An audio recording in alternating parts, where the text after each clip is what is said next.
दोस्तों, मुंबई एक ऐसा शहर जहां रोज हजारों लोग आते हैं सिर्फ एक सपने के साथ, फिल्म स्टार बनने का सपना। लेकिन क्या हर किसी का सपना सच हो पाता है? आज मैं आपको सुनाने जा रहा हूं एक ऐसी अभिनेत्री की सच्ची कहानी जिसने ग्लैमर की दुनिया में कदम तो रखा, लेकिन उसे मिला सिर्फ अकेलापन, धोखा, नशा और आखिरकार एक दर्दनाक मौत। ये कहानी है टीवी और फिल्मों में काम कर चुकी एक्ट्रेस कृतिका चौधरी की, जिनकी लाश 4 दिन तक घर में पड़ी सड़ती रही। दोस्तों, जरा सोचो, अगर आपके घर के बगल वाले फ्लैट से अचानक एक अजीब सी दुर्गंध आने लगे और धीरे धीरे वो गंध इतनी तेज हो जाए कि सांस लेना भी मुश्किल हो जाए, तो कैसा लगेगा आपको? मुंबई के अंधेरी वेस्ट में रहने वाले लोगों के साथ भी कुछ ऐसा ही हुआ। 12 जून 2017 की दोपहर मॉडल टाउन बिल्डिंग में फ्लैट नंबर 503 से बदबू फैलने लगी। पहले तो सबने सोचा शायद कचरा पड़ा होगा, लेकिन जब गंध बढ़ने लगी तो लोगों ने पुलिस को फ़ोन किया।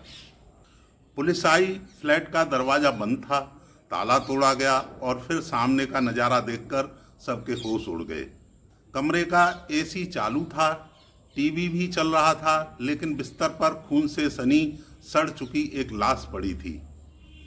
लाश की हालत देखकर पुलिस ने तुरंत अंदाजा लगाया कि मौत को कई दिन हो चुके हैं। पोस्टमार्टम रिपोर्ट ने साफ कर दिया, सिर पर किसी भारी चीज से 3 बार हुए थे। पास में एक ब्रास नकल पड़ी थी, यानी वही हथियार जिससे वार किया गया था। इतना ही नहीं, कमरे से ड्रग्स का पाउडर भी बरामद हुआ और मोबाइल फ़ोन भी वहीं पड़ा हुआ मिला। मोबाइल फ़ोन में सैकड़ों मिस कॉल लगे हुए थे, लेकिन सबसे दिल दहला देने वाला पल तब आया जब पुलिस ने फ़ोन से मिस कॉल वाले नंबर पर कॉल किया और फ़ोन कृतिका के भाई दीपक ने उठाया। उन्हें तो ये तक नहीं पता था कि उनकी बहन अब इस दुनिया में नहीं है। 27 साल की उम्र, कुछ दिन पहले ही अपना जन्मदिन मनाया था कृतिका ने, और अब 4 दीवारों में अकेले मौत की नींद सो चुकी थी।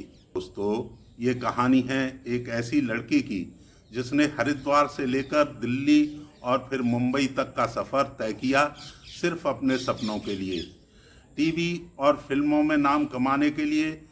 लेकिन मुंबई की चकाचौंध भरी दुनिया ने उसे जो दिया वो था दर्द, धोखा, नशा और आखिरकार मौत।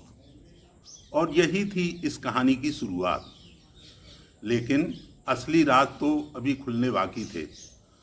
दोस्तों, कहते हैं इंसान अपने सपनों का बोझ अकेले नहीं उठा पाता, उसे चाहिए होता है कोई साथी जो उसके साथ खड़ा रहे। कृतिका चौधरी की ज़िंदगी में भी एक वक्त एक ऐसा ही साथी आया, विजय द्विवेदी। हरिद्वार की गलियों से निकली कृतिका जब दिल्ली पहुंची तो वहां उसकी मुलाकात विजय से हुई। पहले दोस्ती हुई, फिर प्यार और जल्दी ही शादी। शुरुआत में तो सब कुछ बहुत अच्छा चल रहा था। कृतिका को लगा शायद उसे अपना हमसफ़र मिल गया है जो उसे हर मुश्किल में सहारा देगा। लेकिन दोस्तों, असलियत कुछ और ही थी। जल्द ही सच सामने आ गया।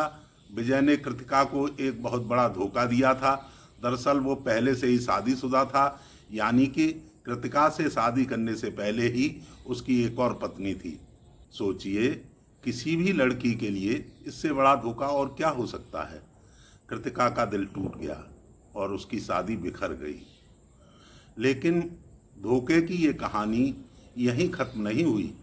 विजय न सिर्फ झूठा था, बल्कि उस पर ठगी और धोखाधड़ी के बहुत सारे केस भी चल रहे थे। कई बार वह जेल भी जा चुका था। कृतिका, जो अपने कैरियर के लिए संघर्ष कर रही थी, उसे जब यह सब मालूम हुआ तो वह अंदर से टूट गई। आखिरकार तलाक हुआ और इस रिश्ते से बाहर निकलते निकलते कृतिका मानसिक रूप से बिल्कुल ही टूट गई। इस टूटन ने उसे एक ऐसी राह पर धकेल दिया जहां से वापसी बहुत मुश्किल थी। वो राह थी नशे की लत। जी हाँ दोस्तों, अकेलेपन और दर्द ने कृतिका को धीरे धीरे ड्रग्स की गिरफ्त में धकेल दिया। उसकी ज़िंदगी में ऐसे दिन भी आए जब उसने अपनी कलाई पर ब्लेड से वार कर कई बार आत्महत्या करने की कोशिश की। एक बार तो वह अपनी बिल्डिंग की छत से कूदने तक पहुंच गई, लेकिन उसकी सहेली के भाई ने उसे पकड़कर बचा लिया। उसकी कलाई पर बने पुराने जख्मों के निशान इस बात के गवाह थे कि वह कितनी बार जिंदगी से हार मान चुकी थी। लेकिन कहते हैं ना कि इंसान जब टूटता है तो उसके आसपास के लोग भी उसका साथ छोड़ देते हैं। कृतिका के साथ भी यही हुआ। पड़ोसी उसके बर्ताव से तंग आ गए थे। अक्सर उसके घर से झगड़े की आवाज़ें आती। दोस्तों ने भी उससे दूरियां बढ़ा लीं। नशे की हालत में उसे देखकर लोग उससे डरने लगे थे और आखिरकार उसे उस सोसाइटी को ही छोड़ना पड़ा। नया घर मिला मुंबई के अंधेरी वेस्ट का अंबोली इलाके में फ्लैट नंबर 503, यानी वही फ्लैट जहां 12 जून 2017 को उसकी सड़ी हुई लाश मिली थी। सोचिए दोस्तों, जिस लड़की के सपनों में कभी बॉलीवुड का आसमान चमकता था, उसकी हकीकत अब नशे और अकेलेपन की अंधेरी गलियों में भटक रही थी। फिर भी उसके अंदर कहीं ना कहीं उम्मीद बाकी थी। वो साउथ फिल्मों में काम करने की तैयारी कर रही थी। उसे एक टीवी सीरियल में असिस्टेंट डायरेक्टर की नौकरी भी मिलने वाली थी। लेकिन किस्मत ने जैसे उसके लिए कोई और ही कहानी लिख रखी थी, क्योंकि अब उसकी ज़िंदगी में कुछ ऐसे लोग आ गए थे जिनके आने से उसकी कहानी का अंत लगभग तय हो गया था। एक लड़की जिसने पति का धोखा सहा, तलाक झेला और फिर नशे की गिरफ्त में जाकर धीरे धीरे अपनी रोशनी खो दी। असली सवाल ये है, आखिर कौन था जिसने उसके अकेलेपन और उसकी लत का फ़ायदा उठाया? कौन थे वो लोग जो उसकी मौत का कारण बने? दोस्तों, 12 जून 2017 की घटना ने मुंबई के अंधेरी वेस्ट में सनसनी फैला दी थी। कृतिका चौधरी की लाश फ्लैट नंबर 503 में सड़ चुकी थी और पुलिस के हाथ में अब एक जटिल मामला था। पुलिस ने सबसे पहले फ्लैट को सील किया और हर एविडेंस को इकट्ठा करना शुरू किया। कमरे में पाया गया 22,000 रुपये नकद कैश, मोबाइल, ड्रग्स का पाउडर और खून से सनी हुई टी शर्ट। लेकिन सबसे महत्वपूर्ण सवाल था, कौन हत्या कर सकता है? पुलिस ने पड़ोसियों, वॉचमैन, ग्रोसरी स्टोर और आसपास के रहने वाले लोगों से पूछताछ शुरू की। कृतिका को आखिरी बार 7 जून को देखा गया था। पड़ोसियों ने बताया, हमने उसे दुकान पर देखा, दूध, मट्ठा और सिगरेट खरीदते हुए। उस दिन के जब सीसीटीवी फुटेज देखे गए, सीसीटीवी फुटेज में 2 अज्ञात लोग बिल्डिंग से निकलते हुए दिखाई दिए। इस बीच खून लगी शर्ट से डीएनए सैंपल लेकर जांच के लिए भेजे जा चुके थे। पुलिस ने हर एंगल को खंगाला, लेकिन हत्यारे अभी भी पकड़ से बाहर थे। पुलिस ने पूरे इलाके में 500 से अधिक लोगों से पूछताछ की। हाँ, सुनकर हैरानी हो रही होगी, 500 लोग, वॉचमैन से लेकर फ्लैट के पड़ोसी, दुकानदार, ड्रग डीलर तक। कौन, कब और कैसे घटनास्थल के आसपास आया, सबके बयान दर्ज किए गए। पुलिस के लिए यह केस केवल साधारण हत्या नहीं थी, यह मामला पैसों से जुड़ा था, ड्रग्स की जटिलता से लिपटा हुआ था और किसी पुराने विवाद का परिणाम भी था। दोस्तों, सोचिए, 27 साल की उम्र में एक लड़की जो सपनों के लिए मुंबई आई थी, अब इतनी छोटी सी चीज़ के लिए पैसे और नशे के कारण अपनी जान गंवा देती है। पुलिस को कई सुराग मिले, जैसे फ्लैट में मिले 22,000 रुपये, ड्रग्स का पाउडर और 2 अज्ञात व्यक्ति। लेकिन सबसे बड़ा रहस्य था, कौन थे ये लोग और उनका मकसद क्या था? हर पूछताछ में पुलिस को एक नई कहानी मिलती, लेकिन हर कहानी बिल्कुल अलग, उलझी हुई और कभी कभी भ्रामक भी होती थी। किसी ने कहा वो कर्ज में थी, किसी ने कहा वो 2 लोग उससे पैसे लेने आए थे, पर कोई ठोस सबूत नहीं मिला। पुलिस ने सीसीटीवी फुटेज, डीएनए टेस्ट और सभी गवाहों के बयान एक साथ मिलाए, लेकिन फिर भी हत्यारे हाथ नहीं आ रहे थे। लगता था जैसे कोई अदृश्य ताकत उनके कदमों का पीछा कर रही हो। इस जांच की सबसे चौंकाने वाली बात यह थी कि इतने बड़े केस में इतने सुराग और इतने गवाह फिर भी हत्यारे पकड़ से बाहर थे। ये बात पुलिस को भी लगातार चिंतित कर रही थी। कभी कभी असली कहानी उन्हीं सुरागों और बारीकियों में छिपी होती है जिन्हें कोई आम आंख नहीं पकड़ पाती। और ठीक इसी तरह पुलिस को मदद मिली मुखबिरों और इंटेलिजेंस नेटवर्क से। 2 संदिग्ध पकड़ में आए। जब उनसे पूछताछ की गई तो पूरी कहानी का नक्शा ही बदल गया। कौन थे ये दोनों लोग, शकील और बासुदास, और क्यों आए थे कृतिका के घर, और आखिरकार कैसे हुआ कृतिका का इतना दर्दनाक अंत। अब हम उस मोड़ पर पहुंच चुके हैं जहां कृतिका चौधरी की कहानी का सबसे दर्दनाक सच सामने आया है। पुलिस की लगातार जांच और मुखबिरों की मदद से 2 संदिग्ध पकड़े गए, शकील नसीम और बासुदास। शकील जो कि ड्रग पेडलर था, बासुदास उसका साथी था। पूछताछ में दोनों ने धीरे धीरे सच का पर्दाफाश किया। ये कहानी सुनकर आप भी चौंक जाएंगे। असल में शकील कृतिका से 6,000 रुपये लेने आया था। हाँ, सिर्फ 6,000 रुपये के लिए एक पूरी जिंदगी, एक सपनों से भरी लड़की की जिंदगी खत्म कर दी गई। 8 जून की रात की बात है। दोनों संदिग्ध कृतिका के अंबोली फ्लैट में पहुंचे। शाम का समय था। कृतिका ने उनके लिए खाना बनाया।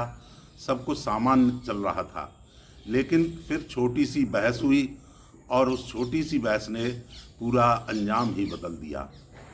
शकील ने अचानक ब्रास नकल उठाई और हमला कर दिया। 3 बार सिर पर, और कृतिका की जान निकल गई।